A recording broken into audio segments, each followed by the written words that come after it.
préparatoire est menée par le procureur général. Les règles ordinaires de la procédure pénale sont applicables à l'instruction préparatoire. Si le Congrès autorise les poursuites, dit la loi, cette condition n'a pas été remplie.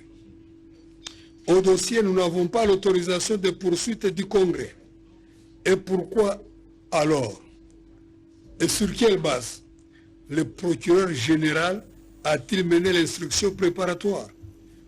Toujours ce même défaut de se croire au-dessus de la loi, avec le risque permanent de la violer. Dans ces conditions, votre cour n'aura qu'à conclure à l'irrecevabilité de l'action initiée par l'officier du ministère public.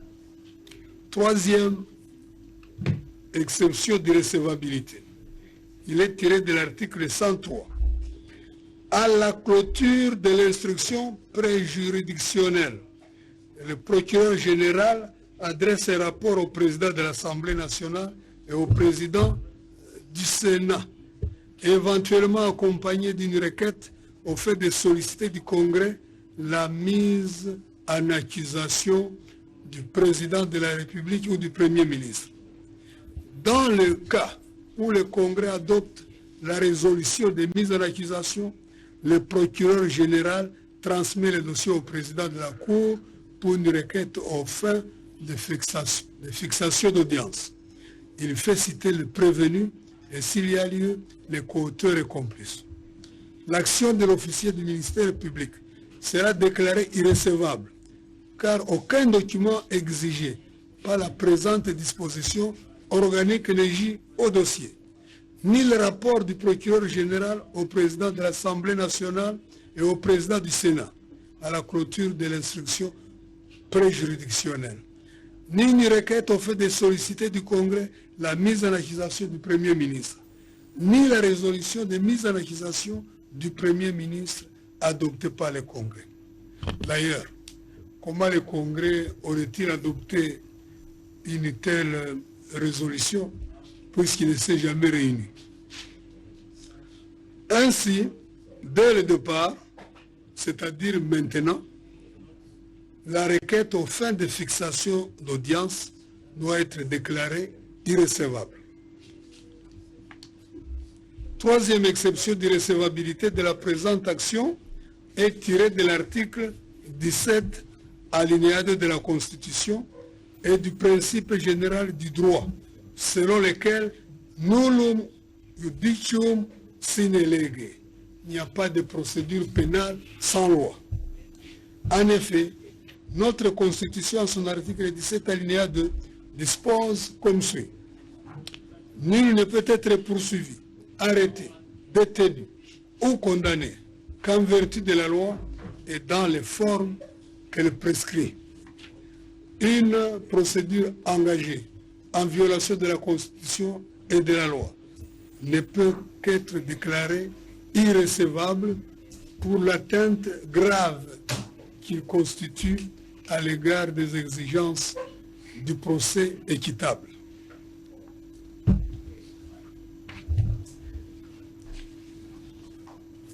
L'exception d'irrecevabilité de la présente action devant votre cour tirée de la violation de l'article 62 de la Constitution. L'article 62 de la Constitution dispose ainsi: nul n'est censé ignorer la loi. Toute personne est tenue de respecter la Constitution et de se conformer aux lois de la République. La présomption de la connaissance de la loi est une présomption simple, c'est-à-dire qu'elle peut être renversée par une preuve contraire ou pour une raison vraisemblable. Par contre, lorsqu'il s'agit d'un professionnel de la loi, et à plus forte raison de l'organe de la loi, la présomption devient irréfragable et toute erreur de droit dans son chef est une faute professionnelle grave, un dol ou une intention délibérée de violer la loi. Dans le cas d'espèce, l'intention de violer la loi, à commencer par la loi suprême, est dans le chef du procureur général près la Cour constitutionnel manifeste et délibéré, vu son caractère répétitif, persistant et sans aucune repentance à aucun stade de la procédure. Pour l'organe de la loi, applicateur de la loi de par sa fonction, ayant l'obligation de la respecter et de la faire respecter, la sanction la plus appropriée dans les cas d'espèce est de déclarer irrecevable son action publique initiée et conduite en violation intentionnelle de la Constitution et des lois de la République. À ces causes, sous toute réserve généralement quelconque, plaise à la Cour de dire irrecevable et totalement fondé le préalable ainsi développé par le plaidant en conséquence. À titre principal, se déclarer incompétent à examiner la présente cause, frais comme de droit, à titre subsidiaire, décréter l'irrecevabilité de la présente action, frais comme de droit, et ce sera justice. Je vous remercie, Monsieur le Président, je vous remercie, honorable membre de la Cour. La Cour vous remercie. Oui, Maître Onyemba. Merci, honorable Président. Vous avez suivi cet exposé du maître d'école. Parce que on a pris l'habitude de proposer des procès pour ceux d'entre nous qui parfois font la différence. Si le maître d'école, le doyen Nyabirungu, a planté les décors quant aux moyens d'exception, d'incompétence et d'irrecevabilité, il y a lieu de parler à l'auguste cour. Nous avons fait le choix dans ce pays, Monsieur le Président, d'être un État de droit. Pas un État dans lequel une fabrication de normes sont destinées contre un groupe d'individus en violation flagrante de notre pacte social qu'est la Constitution. Un jour, le peuple congolais représenté a décidé que nous puissions vous diriger en juge pénal du Premier ministre et du chef de l'État. Il devient très intéressant parce qu'il s'agit en ce moment-là du droit constitutionnel approfondi. Si on fait allusion justement au fait que la procédure telle qu'enclenchée aujourd'hui par le parquet relève justement de votre compétence, les doyens Nyabirungu viennent de le démontrer, on aurait fait le choix d'aller au Congrès. Mais cet tâtonnement que vous avez remarqué dans le chef du parquet n'est pas un tâtonnement hasardeux. Ce n'est pas de l'ignorance du droit. C'est fait pour les besoins de la cause. C'est une perversion du droit qu'au même moment, en un mois, l'organe de la loi décide de saisir tantôt le président du Parlement, plutôt de l'Assemblée nationale, tantôt le président du Sénat. Et comme si c'était aussi très important dans ce pays que l'urgence n'est que dans ces dossiers, en quelques jours, ils s'organisent pour saisir cette fois-là séparément le président de l'Assemblée nationale et il oublie un peu le président du Sénat. Et il lui revient en charge pour ressaisir le président du Sénat. Et il est temps que, parce que vous avez aussi le pouvoir de régulation, que vous puissiez régler ces problèmes. Je me suis hasardé, parce que je n'ai pas dormi, parce que je savais que je vais devoir aujourd'hui parler à la bouche de la Constitution. Je savais qu'aujourd'hui, nous allons parler à ceux qui sont les porte-étendards, les derniers recours du citoyen lambda, qui lui n'a pas de pouvoir, qui lui n'a pas d'influence, mais que c'est lui qui décide sur le sort de ceux qui auront peut-être un jour donné les meilleurs d'eux-mêmes. Je suis heureux dans cette salle, pas que je parle avec autorité, pas que la personne qui est aujourd'hui présentée comme, comment on dit, les damnés de la terre, a, dans ses fonctions, réflexionné la salle dans laquelle nous sommes. Mais vous suivez une citation d'un auteur. Malheur à l'ingénieur qui croit que chaque norme est une flèche volant vers sa cible. Et sur cette foi, ça se forge une âme d'archer, plus prosaïque qu'il se fasse jouer des billards. Préoccupé du sort que réserve à la boule qu'il lance les autres boules et les 4 bandes. On ne vient pas faire un tâtonnement à la haute cour. L'histoire, les destins, les générations futures se rappelleront, comme ils se sont rappelés de Liao, comme ils se sont rappelés de Kengo, comme ils se sont rappelés de tous ceux qui ont imprimé la République de par les rigueurs, qui aura un jour été, dans cette cour, des éminents congolais, des grands doctrinaires, dont certains ont imprimé aussi bien l'expression jurisprudentielle que doctrinaire de notre pays, que la perversion du droit n'a pas de sens dans notre pays. Nous pensons que vous le savez. M. Nyabirungu l'a rappelé, les circonstances dans lesquelles on est passé de violation en violation de la norme suprême et des lois de la République. Mais que vous pouvez vous expliquer qu'un matin, on demande la levée des immunités contre un citoyen congolais, sénateur de son État, dans un dossier X, et que de ce dossier X, on se retrouve dans un autre dossier sans énerver les normes. Aujourd'hui, nous devons avoir une seule réponse, et l'unique, pour répondre à la charge du droit. Pas le droit de perversion, mais le droit comme pacte social, mais le droit comme la norme suprême. Le droit, c'est celui-là qu'on vous a confié parce que le juge était un petit Dieu. On vous a doté du pouvoir, même doter la vie. Mais si, spirituellement, on ne peut pas dire le droit dans une dimension spirituelle, on ne le gérera jamais dans une dimension normative. Nous pensons que vous n'allez pas aller aux exceptions d'irrécevabilité. Parce que vous devez d'abord décliner votre compétence. Et sur ce, nous avons la confiance que désormais, le Congo aura la fierté de connaître cette juridiction qui redore l'image de la perversion regrettée même par le chef de l'État. Je sais qu'il y a un malaise dans la justice, mais vous allez planter le décor. Parce que je sais que je vais partir avec ces Congolais d'exception, vantés de par le monde, et quelqu'un m'a comme ça, hasardeusement dit, vous serez l'agitateur congolais, parce que ce dossier est vide. Mais nous savons qu'avant d'évoquer les dossiers de fond, il faut que nous respections nos pas. Il faut que nous respections nos lois. Personne ne va venir nous faire respecter ces lois si ce n'est les pactes que nous avons eus comme juges et comme société. Nous pensons, Monsieur le Président, que nous avons été abondamment écoutés. Nous connaissons la perspicacité de chacun. Jamais une cour n'a été aussi honorée par les élus, des élus que vous connaissez dans les mécanismes que vous connaissez, mais que vous êtes choisis au nom de l'expertise, de l'éthique et des valeurs que vous avez. Vous allez devoir dire le droit et le bon. Nous avons dit. Monsieur le Président, il est souvent difficile de prendre la parole lorsque le maître a parlé. Dans le collectif du premier cité, nous avons le professeur Nyabirungu, maître Nyabirungu, qui a été désigné comme coach du collectif, ayant ramassé toute la ligne de défense en ce qui concerne le préalable.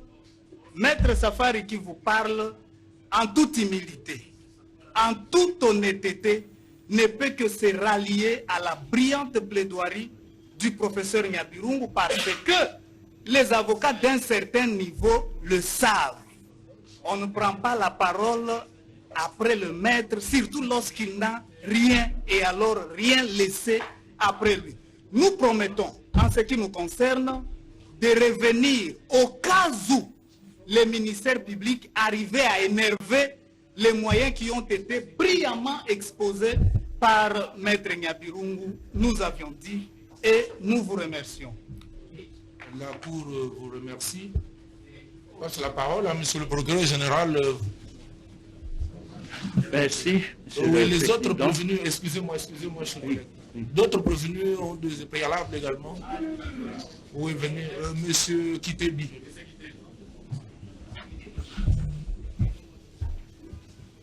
Merci bien, Monsieur le Président. Très distingué membre de la composition, Monsieur le procureur général. Monsieur Kitebi prend la parole aujourd'hui pour également exposer ses moyens sur la forme. Le premier moyen est lié à l'incompétence personnelle de votre cour. Et les trois autres moyens sont liées à l'irrécevabilité de l'action publique telle qu'initiée par le procureur général. Parlant de l'incompétence, votre honneur, la Constitution. Mais ce qui Tebi n'est ni Premier ministre, ni président de la République. Les seuls justiciables que le Constituant a confiés à la Cour constitutionnelle. Mais il se demande par quel miracle judiciaire. Par quel miracle judiciaire il doit se retrouver devant cette haute cour dont les décisions sont comparables à la décision du Dieu le Père, dépourvues devant des recours. Ça signifie que lorsque la Cour décide, la décision est exécutoire sur minute. Et c'est un danger. Alors que la Constitution de la République garantit et proclame les droits au double degré de juridiction. Il aurait bien voulu comparer devant son juge naturel. Ça signifie que M. Guitté est devant un juge naturel qui est incompétent, qui ne lui a pas été attribué par les juges et par la Constitution. Mon propos a un soubassement. C'est l'article 19 de la Constitution. Il est proclamé ceci. Nul ne peut être ni soustrait, ni distrait contre son gré du juge que la loi lui assigne. Toute personne a droit à ce que sa cause soit entendue dans un délai raisonnable par les juges compétents. Les droits de la défense est organisé et garanti. Monsieur le Président, très distinct membre de la composition, Monsieur le Procureur général, M. Guitté n'est pas justiciable devant la Cour constitutionnelle. L'article 164 de la Constitution proclame que la Cour constitutionnelle est le juge pénal du président de la République et du Premier ministre pour des infractions politiques de haute trahison, d'outrage au Parlement, d'atteinte à l'honneur et à la probité, ainsi que pour les délits d'initié et pour les autres infractions des droits communs commises dans l'exercice ou à l'occasion de l'exercice de leurs fonctions. Elle est également compétente pour juger leurs co-auteurs et complices. Mais la Constitution est intelligible. Pourquoi on amène M. Guitté ici? Le procureur général vous dira, M. Guitté fait semblant, il sait pourquoi il est ici. Parce qu'il considère M. Guitté comme co-auteur de M. Matata. Même alors, étant donné qu'on nous considère comme accessoire au principal, le principal qui serait le Premier ministre honoraire, Matata, lorsque vous lisez la Constitution, et je suis convaincu que lorsque le procureur général prendra la parole, il sera dans l'impossibilité manifeste de vous citer une seule disposition de la Constitution qui donne pouvoir à la Cour constitutionnelle de juger un ancien Premier ministre. Je dis bien, il sera dans l'impossibilité, dans l'incapacité radicale, à l'absence d'un texte écrit. Doit-on commencer à interpréter la loi? Mais qui nous enseigne la doctrine? Mais le père du droit pénal est passé par ici. Il nous a enseigné. Il dit toute interprétation en matière pénale doit être favorable au prévenu. Lorsque le procureur général, sans texte de base, décide d'attribuer à la Cour constitutionnelle la compétence de juger un ancien Premier ministre, je vous dis, il n'y a aucun texte. Quelle est la procédure qui doit être appliquée devant la Cour constitutionnelle? Si effectivement la Cour constitutionnelle est compétente. Le législateur n'est pas resté, mais ouais. Il dit à l'article 166 que si effectivement vous devez décider de poursuivre un Premier ministre, parce qu'on ne parle pas d'un ancien Premier ministre, on doit saisir le Parlement réuni en congrès. Tout a été développé par M. Nyabirou ici. Je ne vais pas revenir parce que votre temps est précieux. Monsieur le Président, très distinct membre de la composition, existe-t-il dans ce dossier physique que vous avez une quelconque résolution du Congrès qui autorise au procureur général de poursuivre un ancien Premier ministre soit-il? Un Premier ministre soit-il? Mais à quel niveau l'interprétation biaisée a été faite? C'est lorsque le procureur général en date du 13 mai 2021, il dit, écoutez, en ce qui concerne le Premier ministre Matata, le sénateur Matata, il n'est plus Premier ministre. C'est à vous, honorable sénateur, d'autoriser les poursuites ou d'autoriser la levée des immunités. Ah, c'est intéressant ça, votre honneur. Si effectivement, c'est au sénateur de le faire, mais lisons la Constitution. Qui est le juge naturel du sénateur? C'est la Cour de cassation. Mais les jonglages faits par le procureur général, en prenant la loi devant la Cour constitutionnelle et la loi devant la Cour de cassation pour essayer de s'attribuer la compétence. Mais vous sentez que c'est un repas qui n'est pas prêt à manger, votre honneur. Donc, Monsieur le Président, très distingué membre de la composition, Monsieur le Procureur Général, les droits pénals étant essentiellement écrits, vous serez d'accord avec nous qu'il n'y a aucune disposition de la Constitution ni de la loi organique qui donne le pouvoir, qui donne la compétence de juger un ancien Premier ministre. Devant ce vide, on n'applique pas une règle, n'est-ce pas, quelconque, ou d'une jurisprudence soit-elle à un prévenu. La jurisprudence et la doctrine étant des sources interprétatives de la loi, dans les cas d'espèce, la loi est muette et constatez tout simplement que vous êtes incompétente. Monsieur le Président, la doctrine nous enseigne qu'il a là. La doctrine enseigne qu'il y a deux moments lorsqu'on décide d'engager des poursuites. C'est le moment de la cristallisation des faits, le moment de la commission des faits infractionnels et le moment de poursuite ou du dépôt de la plainte. Lorsqu'on se situe dans le premier moment, au premier moment, il se fait qu'une infraction est commise. Le juge devra regarder quel est le juge naturel du prévenu.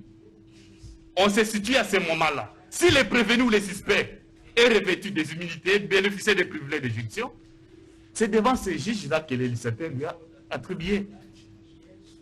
Si nous devons revenir au moment des faits, on vous dit que ces faits ont été commis alors qu'il était Premier ministre. Ok, d'accord, à ce moment-là, c'était la Cour constitutionnelle. Mais au moment des poursuites, qui est M. Mata Dampouni? Il est sénateur. Et qui est le juge naturel du sénateur? C'est la Cour de cassation. Devant les choses simples, on n'appelle pas de débat. Il n'y a pas de débat devant des choses intelligibles. Je vais lire, il s'agit de Kilala, Gabriel Kilala. Immunité et privilèges en droit positif congolais. Il dit ceci. Toutefois, le législateur congolais s'est prononcé pour une autre solution. On se place pour déterminer les tribunaux compétents, soit au moment de la commission de l'infraction, soit au moment du dépôt de la plainte. Lorsqu'une personne se trouve dans la première hypothèse, elle ne peut plus bénéficier des privilèges de juridiction. Si, au moment de sa poursuite, elle n'a plus cette qualité, c'est devant les tribunaux compétents matériellement que son dossier sera envoyé en fixation. La doctrine est claire. Monsieur le Président, très distingué membre de la composition, au regard de ces moyens du reste imperméable et béton, vous allez vous déclarer incompétente. Mais si par impossible, si par miracle judiciaire, vous estimez que vous êtes compétente, c'est qui est vrai, vous devez nous donner la disposition légale. Mais si par impossible, vous estimez que vous êtes compétente, Monsieur le Président, vous allez constater que les choses n'ont pas été bien faites. Vous direz cette action irrécevable pour obscurité délibérée. Monsieur le Président, très membre de la composition, les contrats judiciaires qui vous lient avec le parti enrôlé sous RP 0001 est inintelligible. Cette situation à prévenir est équivoque. C'est une situation à prévenir qui est inapte en droit. Je me justifie. Lorsque vous prenez la première prévention, il est dit ceci. Avoir à Kinshasa, ville de Seno et capitale de la République démocratique du Congo, sans préjudice de dates certaines. Mais entre le mois de novembre 2013 et novembre 2016, période non encore couverte par les délais légaux de prescription de l'action publique, étant respectivement agent public de l'État, notamment Premier ministre et ministre délégué auprès du Premier ministre en charge des finances du gouvernement de la RDC, pour les deux premiers cités, et dirigeant de la société Africom Commodities, pour les troisièmes cités, détourné par surfacturation la somme globale équivalente en francs congolais de 204 903 042 $ américains, qui était remise à la société Africom Commodities pour la gestion du parc agro-industriel de Bukangalonzo, projet mis en place par le gouvernement de la RDC. Monsieur le Président, quel est le mode utilisé par les prévenus pour commettre cette infraction? L'espoir est obscur. Mais vous avez suivi la narration des faits les premiers jours. Que vous dit le procureur général? M. Kitebi aurait signé une lettre pour exonérer les biens de Bukangalonzo. La passation des marchés n'a pas été respectée. Mais ces faits ne sont pas ici. Les droits de la défense est sacré. Sur base de quoi allons-nous répondre? Ce sont des faits qui ont été exposés ou bien c'est ces contrats judiciaires? L'infraction a été commise par quel mode? Il est complice? Il est coauteur? Comment allons-nous répondre? Comment allons-nous nous défendre? L'exploit est inapte. Il est équivoque, votre honneur. Vous allez déclarer cet exploit irrécevable. Parlant de l'obscurité, je vais citer Maître Fataki, avocat près la Cour de cassation. Il dit ceci. C'est une exception ou fait de non-recevoir qui peuvent être soulevés en droit judiciaire, qu'il s'agisse de procès civil ou pénal. En ce qui concerne le pénal, son fondement est à l'article 57 du Code de procédure pénale, selon lequel la citation doit indiquer à la requête de qui elle est faite. Elle énonce le nom, prénom, demeure du cité, objet de la citation, les tribunaux devant lesquels la personne citée doit comparaître, les liés et le moment de la comparaison. Ce qui est plus intéressant, elle indique la nature exacte des faits. Monsieur le Président, vous verrez que nous sommes dans l'impossibilité manifeste de nous défendre. On ne veut pas découvrir les faits ici devant la Cour. Les faits devaient être ici pour nous permettre de bien nous défendre. À l'absence, n'est-ce pas, de tous ces faits, vous allez déclarer cette action irrécevable pour violation de l'article 57 du Code de procédure pénale. Mais si vous estimez que ce moyen est fragile, ou le moyen est leste, mais vous allez constater qu'il y a un autre moyen béton. C'est la violation de l'article 166 de la Constitution, votre honneur. Cette disposition constitue un obstacle majeur. C'est ce qu'on appelle les obstacles procéduraux. Donc, vous ne pouvez pas passer outre sans pour autant commencer par les résoudre. La décision de poursuite ainsi que la mise en accusation du président de la République et du Premier ministre sont votées à la majorité des 2 tiers des membres du Parlement, composant les congrès suivant la procédure prévue par les règlements intérieurs.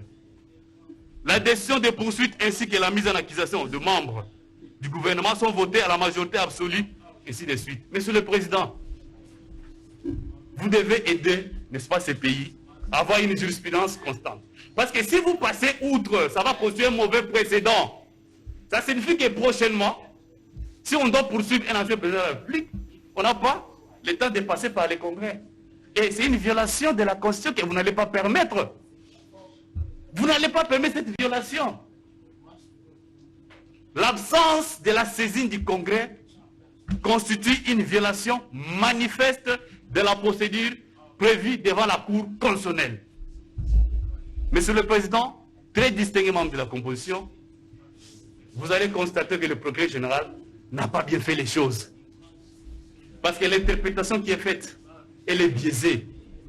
Elle n'est pas favorable aux prévenus. Parlant de l'interprétation favorable aux prévenus, je laisse. Vous avez Anthony Ribens, vous avez le professeur Nyabirungu, vous avez Luzolo Bambi. J'aurais bien voulu les voir dans la composition pour l'opposer sa doctrine, votre honneur. Que dit Ribens, votre honneur? Les droits procéduraux pénals ayant d'autre part pour mission de garantir les droits des justiciables, aucune interprétation ne peut être admise qui entamerait les droits de la défense ou ajouterait quelques rigueurs à l'égard de l'inculpé. En cas de doute, la loi doit être retenue dans le sens le plus favorable à l'inculpé, au prévenu ou au condamné. Lorsque les procureurs, de manière délibérée, décident de ne pas saisir les congrès, pensez-vous que cette procédure est favorable au prévenu? Nous disons non, parce que c'est ça la procédure qui a été prévue par les législateurs. Vous êtes tenu de respecter cela. Lorsque vous le faites, ou lorsque vous violez cela, vous réduisez les chances, n'est-ce pas, d'un prévenu pour qu'il soit attendu convenablement. Mais nous avons un baobab qui a écrit, parce que vous allez dire, vous citez Ribens alors qu'il y a Nyabirungu dans la salle. Oui, le professeur Nyabirungu a écrit. Il dit ceci. L'analogie est rejetée en droit pénal. Toutefois, l'analogie intra-légum peut être admise si elle va dans le sens de l'intérêt du prévenu. Est-ce que le procureur général, lorsqu'il décide de ne pas poursuivre la procédure telle que prévue, a-t-il respecté, n'est-ce pas, les droits de la défense du prévenu? Nous disons non. Le zone qui conclut. Manuel de procédure pénale. Page 43. Le droit judiciaire est soumis à une interprétation stricte. Les juges ne peuvent pas se permettre de se livrer à une interprétation analogique ou à une interprétation large des textes de loi organisant les droits judiciaires. Toutefois, les règles de procédure pénale peuvent faire l'objet d'interprétations extensives en faveur du justiciable. Monsieur le Président, très distingué membre de la composition, Monsieur le Procureur général, nous avons évoqué toutes les sources du droit. Lesquelles sources vont dans le même sens pour soutenir notre soutènement.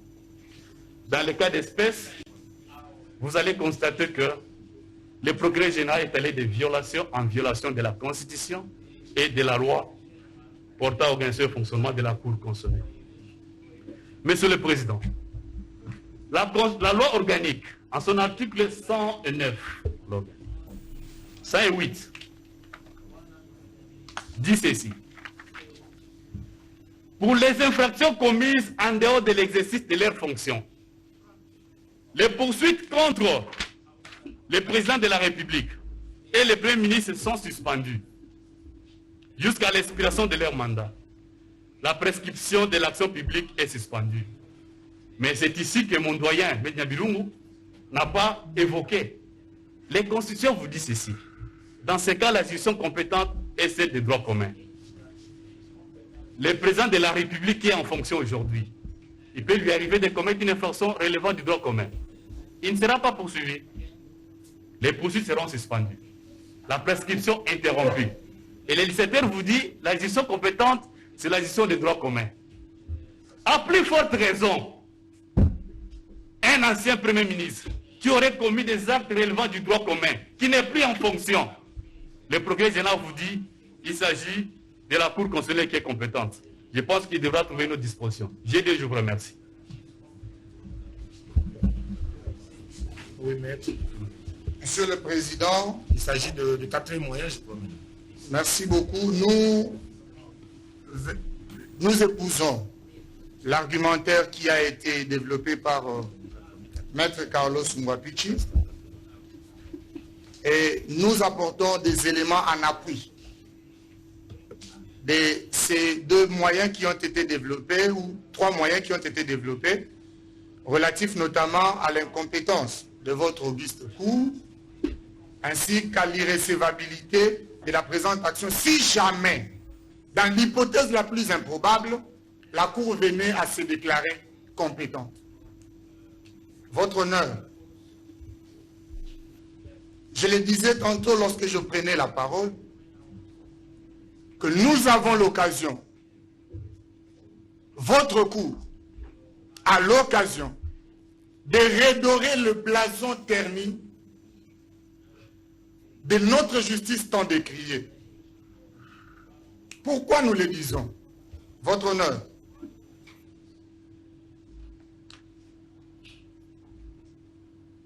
notre client, M. Patrice Kiteki, est amené devant votre auguste cour pour être jugé. Lorsque je rentre dans les travaux préparatoires de la Constitution du 18 février 2005, effectuée par la commission PAJ de l'Assemblée nationale, en date du 25 avril 2005, spécialement les débats qui a porté sur l'article 78 de la Constitution. Ce sont là les pages 30 à 33 de ce rapport de la commission PAJ. En effet, à la lecture de ces travaux préparatoires,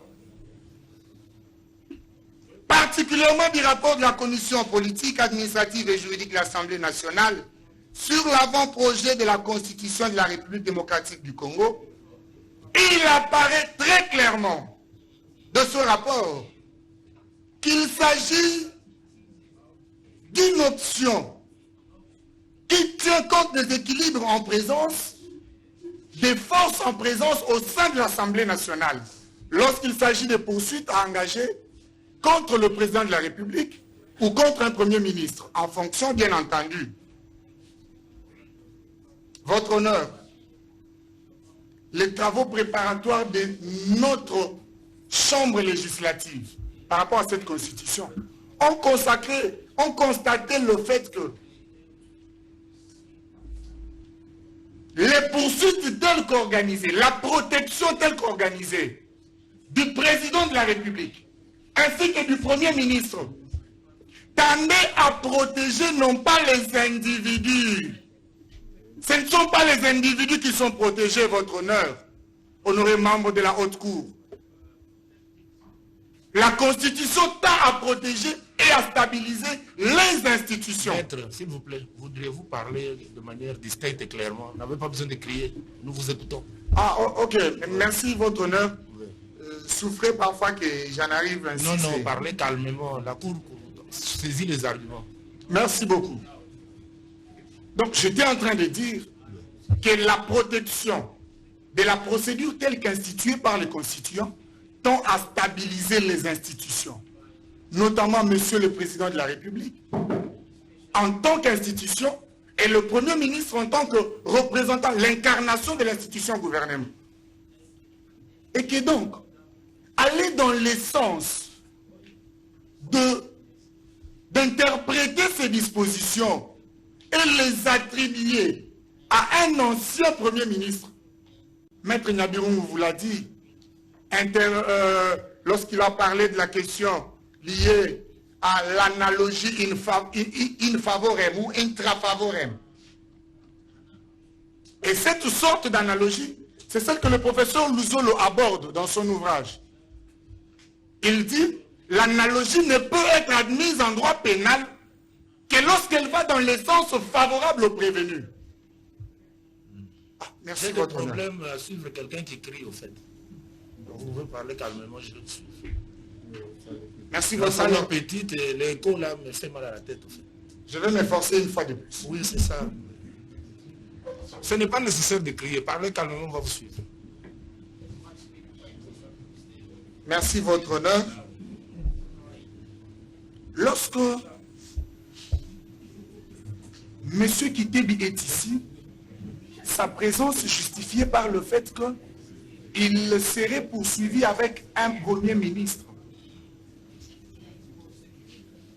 Votre honneur, le doyen Nyabiroum l'a dit, nous avons tous regardé dans cette salle. Il n'y a pas un Premier ministre dans la salle et seul l'organe de la loi l'a vu. Et j'espère qu'il continue à les voir. Lorsqu'il prendra la parole, il va certainement nous le présenter. Mais si c'est de M. Matata qu'il s'agit, votre honneur, vous allez constater qu'il y a une violation criante constitutionnelle qui s'amène. Votre honneur, les doyens Nyabiroum l'a rappelé ici. Nous sommes heureux aujourd'hui de plaider aux côtés du maître. Il dit, lorsque les choses sont claires, il n'y a pas lieu à les interpréter. Un adage dit, du reste, in claris interpretatio cessat. Lorsque c'est clair, il faut tout arrêter et prendre les choses telles qu'elles sont prévues, au regard de tout ce qui précède. L'article 150 alinéa 2 de la Constitution pose les principes. Les juges que vous êtes, dans l'exercice de ces fonctions, n'est soumis qu'à la seule autorité de la loi. C'est là que les juristes se rencontrent. C'est ici l'occasion de fortifier, de couronner les efforts, multipliés au jour le jour par le chef de l'État, en vue d'ériger au centre de l'Afrique un État de droit. Un État de droit, où les règles sont scrupuleusement respectées. Vous allez constater que le procureur général, près la Cour constitutionnelle, a violé toutes les dispositions légales telles que limitativement énumérées, et vous allez tout simplement décliner votre compétence, votre honneur. Au sujet de l'obscurité dans les libellés, J'ai été sérieusement tourmenté lors de l'ouverture de ces procès. Votre cour accorde la parole au procureur général, lui demander de lui présenter les faits pour lesquels il est en train de poursuivre M. Kiteri, notre client, M. Matata ainsi que M. Christophe Goblet. J'ai entendu des choses jusqu'à ce jour qui continuent à circuler dans les réseaux sociaux. Dans cette salle, le procureur général vous a donné des faits qui ne ressortent ni du contrat judiciaire qui saisit votre cour. Je me demande d'où est-ce qu'il a tiré ces faits. Et la jurisprudence constante de votre cour interdit à une juridiction, pour circonscrire sa saisine, d'aller fouiller des éléments extérieurs à l'exploit, au contrat judiciaire. C'est votre propre jurisprudence. C'est vous qui avez décidé que lorsque les poursuites sont entamées, on ne doit pas aller fouiller à l'extérieur de l'exploit. Mais au-delà de votre jurisprudence, que vous allez certainement appliquer, votre honneur, Antoine Rubens a écrit, je pense au numéro 107 du même ouvrage que nous exploitons aujourd'hui, Instruction criminelle et procédure pénale. Le numéro 107 à la page 98. Il dit ceci. Le tribunal ne peut juger que seules les personnes régulièrement citées, virgule, je passe, ce n'est pas la partie qui me concerne, ou mises en accusation, je passe, voilà la partie qui m'intéresse. Ces personnes viennent pourquoi? Pour répondre des seuls faits qui leur sont expressément imputés par l'acte qui saisit la juridiction. Des seuls faits qui leur sont expressément imputés par l'acte qui saisit la juridiction. Votre honneur, vous allez conclure avec nous que déjà le fait pour le procureur général d'aller chercher des faits étrangers à l'exploit, qui est le contrat judiciaire entre la Cour et les parties, constitue une violation grave de l'article 57 du Code de procédure pénale, et votre auguste Cour ne va qu'en tirer les conséquences de droit. Votre honneur, lorsque vous allez ainsi juger, vous allez sécuriser nos institutions. Parce que, à la longue, maintenant que tout le monde a les regards focalisés sur vous, les juges, essentiellement, tels que vous l'êtes, les hommes les plus irréprochables de notre République, c'est à vous que revient cette responsabilité de protéger le président de la République en tant qu'institution, de protéger notre gouvernement dont l'incarnation est le Premier ministre. Pourquoi? Parce que si au jour d'aujourd'hui, votre Cour venait à se déclarer compétente dans les conditions telles que décriées par les doyens Nyabirungu, par Maître Ngwapichi qui m'a précédé, tout autre juge qui viendra après vous se souviendra. Lorsque l'on veut juger un Premier ministre, on va l'amener comme ça, de manière la plus inconsidérée, en violation de la procédure, votre honneur.